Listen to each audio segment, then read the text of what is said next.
Tulips, South India's largest beauty salon chain. Best service, lowest price. സൗന്ദര്യത്തിന്റെ പൂർണ്ണതയ്ക്ക് tulips സ്പർശം. ചമ്പ്രോട്ടം ജംഗ്ഷനിലെ Mappila school റോഡിൽ അപകടം പതിയിരിക്കുന്നു. ചമ്പ്രോട്ടം ജംഗ്ഷന് സമീപത്തെ റോഡ് കൊണ്ട് പൊറുതിമുട്ടിയിരിക്കുകയാണ് നിരവധി കുടുംബങ്ങൾ. പൊന്നാനി നഗരസഭയിലെ പ്രധാന വ്യാപാര കേന്ദ്രമായ ചമ്പ്രോട്ടം ജംഗ്ഷനോട് ചേർന്ന മാപ്പിള സ്കൂൾ റോഡാണ് പാതിവഴിയിൽ നിർമ്മാണം നിലച്ചത് മൂലം തീരാ ദുരിതം സൃഷ്ടിച്ചിരിക്കുന്നത്. മെയിൻ റോഡിൽ നിന്ന് സ്കൂൾ റോഡിലേക്ക് ഇറങ്ങുന്ന ഭാഗം അപകടം പതിയിരിക്കുന്ന വലിയ ചതിക്കുകയാണ് ഉള്ളത്.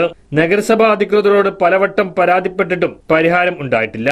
ദിനേന വിദ്യാർത്ഥികളടക്കം നൂറുകണക്കിന് ആളുകൾ ആശ്രയിക്കുന്ന റോഡാണിത്. തകർന്നടിഞ്ഞ പഴയ റോഡിനേക്കാൾ പരിതാപകരമാണ് പാതി നിർമ്മാണം നടത്തിയ ഇപ്പോഴത്തെ റോഡിന്റെ അവസ്ഥ. ചെറിയ മഴയ്ക്ക് പോലും ചെളി നിറയുന്ന സ്ഥിതിയാണ് ഇവിടെയുള്ളത്. ഒരു വശത്തായി രൂപപ്പെട്ട കുഴിയിൽ ചാടി ഇരുചക്ര വാഹനങ്ങളിൽ അപകടത്തിൽപ്പെടുന്നത് ഇവിടെ പതിവാണ്.